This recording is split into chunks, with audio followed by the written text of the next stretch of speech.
Hello, everyone, and thank you very much for being here. Today, we are going to explore a topic that is transforming our classrooms: the application of artificial intelligence in English language teaching and learning. To begin, I want us to look at this image. Historically, the education system has functioned like a tailor making one-size-fits-all suits. We have had a model focused almost exclusively on the curriculum, designed for an average student, the one we see in the red box. But we know perfectly well that if we give the same size suit to people of different heights and builds, it will fit very few of them well. The same thing happens with learning. The reality of our classrooms is this: we have profound diversity. Our students have different interests, different paces, and a wide variety of learning styles. Some are more visual, others auditory. Some need to interact, and others need to read at their own pace. The great challenge has always been, how do we adapt our teaching to this diversity? In the past, we tried to solve this in various ways.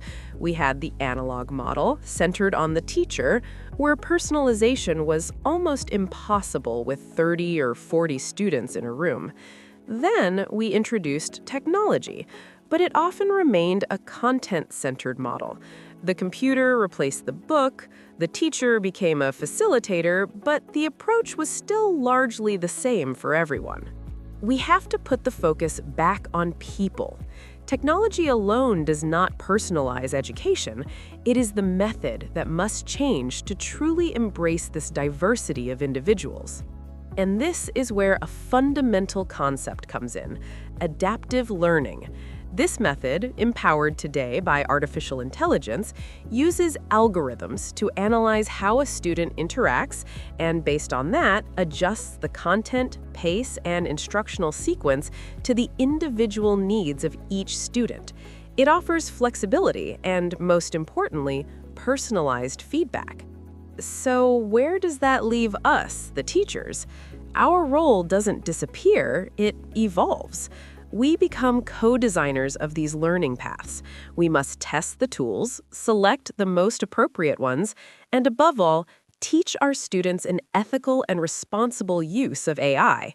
The question is, do we have the digital competencies for this new role?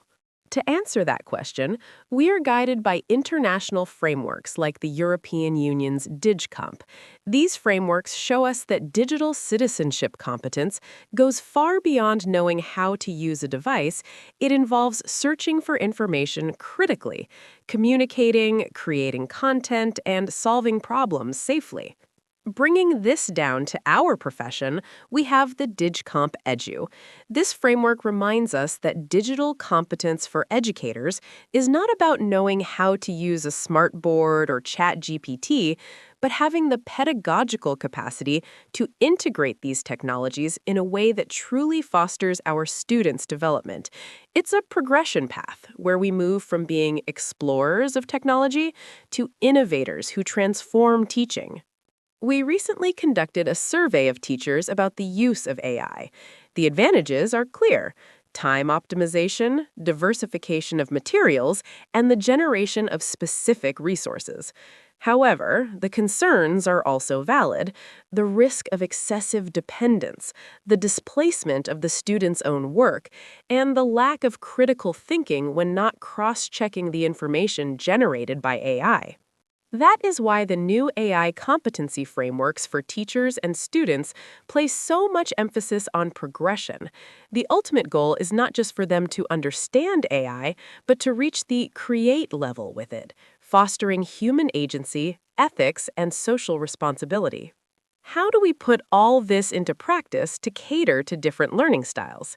The answer lies in multimodal AI tools. Unlike early AIs that only worked with text, these tools can process, interpret, and generate information by combining text, images, audio, and video. This makes knowledge much more accessible to any student profile. The current ecosystem is immense. We can generate text from text, create images, transform text to speech, create interactive games, and much more.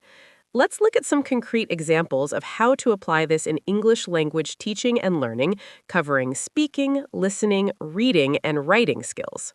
First example, oral practice. With conversational AI tools like 11 Labs, we can create agents. We can configure the AI to take on the role of a tour guide in Peru, and our students can converse with it in English in real time, practicing fluency and listening in a safe, non-judgmental environment. Second example, text to interactive game, Gemini.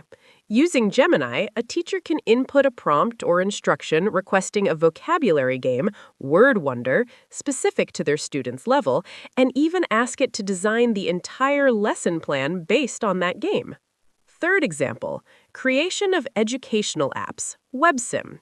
With platforms like WebSim, an English teacher who doesn't know how to code can ask the AI, create an interactive app to practice English verb tenses. Fourth example, writing and vocabulary. Say what you see. Tools like Google Labs' Say What You See are fantastic. They show the student an image, and the student must describe it in English, trying to get the AI to generate an identical image. They practice descriptive vocabulary, grammar, and, at the same time, learn the key skill of structuring prompts. Fifth example, AI-proof assessments, Magic School. If we are worried about students using AI to cheat, we can use teacher tools like Magic School. This platform takes our original assignment and redesigns it to make it AI-resistant, requiring critical thinking, personal analysis, or connection to local experiences that a chatbot cannot replicate. Sixth example, multimodal reading comprehension, Notebook LM. For higher-level students reading complex texts in English, Notebook LM allows them to upload PDFs, and the AI helps them generate mind maps, summaries, or even converts the text into an audio podcast with two hosts discussing the topic, ideal for auditory learners. Seventh example, text to interactive presentations, Claude, GenSpark, and Bolt. We can ask AIs like Claude, GenSpark, and Bolt to read a chapter of a book, for example, a debate on whether AI is a scaffold or a crutch in education, and instantly generate a visual and interactive presentation to debate in class. And the trend is moving towards full interaction, like Gemini Live, where the student can speak directly, share his screen, or turn on his webcam, allowing the AI to see what the student sees and guide them in their English learning in real time. As teachers, our superpower now is designing scaffolds. We can create personalized virtual assistants. For example, a tutor that doesn't write the essay for the student, but rather asks them questions, reviews their thesis, and guides them step by step in structuring an argumentative essay in English. Or ask students to transform a written text in English into a professional video piece using Lumen 5, working on pronunciation, voiceover, and information synthesis. To conclude, it is vital to remember that all this practical use must be well-founded. We don't implement AI simply because it's a trend. Integrating AI into the English as a foreign language classroom requires ethical reflection, careful pedagogical design, and constant updating through academic research and continuous training, areas in which I have been working and publishing recently. Artificial intelligence is not here to replace us, it is here to give us the tools so that finally we can tailor that suit to the exact measure of each of our students. Thank you very much for your attention. I'll leave my email at your disposal, and I'm open to your questions.